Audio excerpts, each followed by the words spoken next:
The stock market is stretching towards fresh highs despite a seemingly devastating geopolitical backdrop. And back in the never dull world of US politics, Federal Reserve Chairman Powell is facing the wrath of the president via Truth Social. Welcome to the program, IB's Chief Strategist, Steve Sosnick. Thank you so much, Andrew. Great to see you. Likewise. Steve, how deep do you believe the divisions within the FOMC are regarding the urgency to cut interest rates? I think they're somewhat deep. Do have to wonder if at some level this isn't the latest round of the Apprentice, where certain Fed governors are lobbying to be hired and not fired when the chairman's term is up. And so I think that's probably why Christopher Waller's statements they were geared to an audience of one, let's say.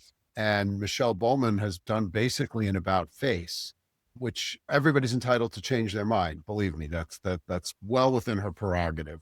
But I do have to wonder if at some level there isn't a little bit of an attempt to curry favor with the president. And so I think in some ways that probably hardens Powell's resolve, because I think he does not want to be seen that way. And I think one of the the third leg of the dual mandate is don't be Arthur Burns if you're the chairman. And that is, don't do stuff politically just to, that might be perceived terribly by history. And I think that's probably the direction they're leading in, especially with all the uncertainty regarding tariffs and all these other, and basically tariffs at this point, since oil's kind of been taken off the table. We'll talk about both tariffs and oils in a second, Steve, but I wanted to bring the audience right up to date. We're recording today's episode Wednesday the 25th, just on the market open. It's amazing, don't you find, how a near all-out war following the US assault on Iran has stoked fresh buying across the stock market. Why do you think that the bulls are charging so hard right now? Because they never really left. They took a break. Geopolitics is more of an excuse than a rationale. When you think about it, short of an all-out war involving us, okay, that would be problematic. Geopolitics matter to the extent that US companies are affected by them. So if there was an oil shock, that obviously stinks. And that was where you saw VIX tick up a bit. That was where you saw the markets take a pause. Beyond that, and this is something I've written fairly consistently on, is otherwise stock investors think in terms of the stuff that moves stocks, revenues, earnings, cash flows. And how is this going to affect those factors that come into market valuation? In this case, obviously oil being the big wild card. If Iran did something to the Straits of Hormuz, then obviously everybody's earnings, dividends, cash flows, et cetera, get affected.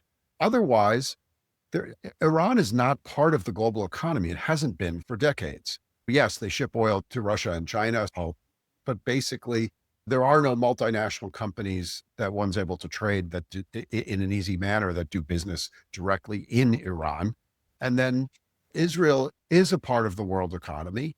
But if you're thinking about the multinationals that do business there, which is pretty much all of them, it's not a significant piece of their bottom line. Microsoft I'm sure does business there. I don't know to what extent, but it's probably a rounding error considering just Israel's relative size in the world economy. Once the oil pressure got out of the way, please feel free to resume your places on the dance floor. Are you surprised by the response in the crude oil market following the Iran bombing? Yes and no. I think we never really got to panicky levels. I think it became fairly clear that was going to be almost as detrimental to Iran as it would be to anybody else, cutting off your nose to spite your face kind of thing. But you did have this momentum rush up in oil. And when crowded trades end, I'm looking at you, tech stocks in April, by the way, when crowded trades come to an end, they end hard. You had a situation where everybody became an oil analyst for 2 weeks. And now we're back on to being AI analysts full time. Steve, tariffs have taken a back seat. Do you believe that the distraction of the Israel-Iran conflict changes anything on the trade front?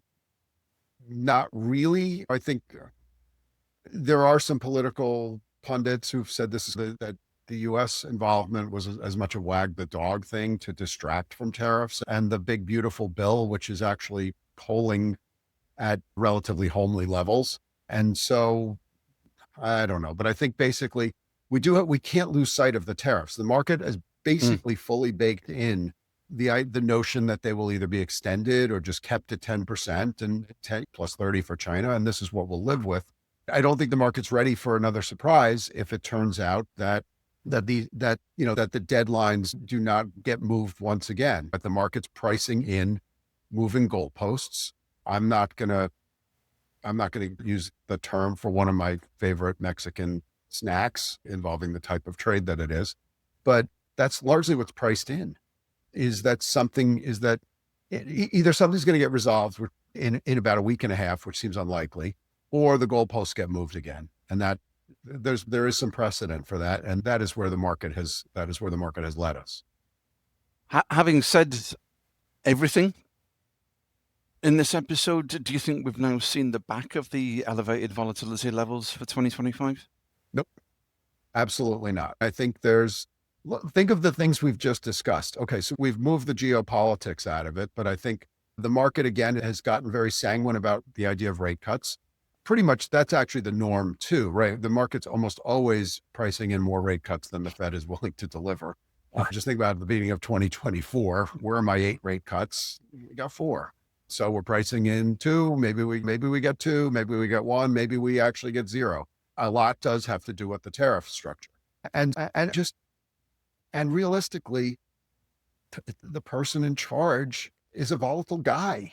And part of his governing strategy is to keep people guessing. Keeping people guessing is volatility.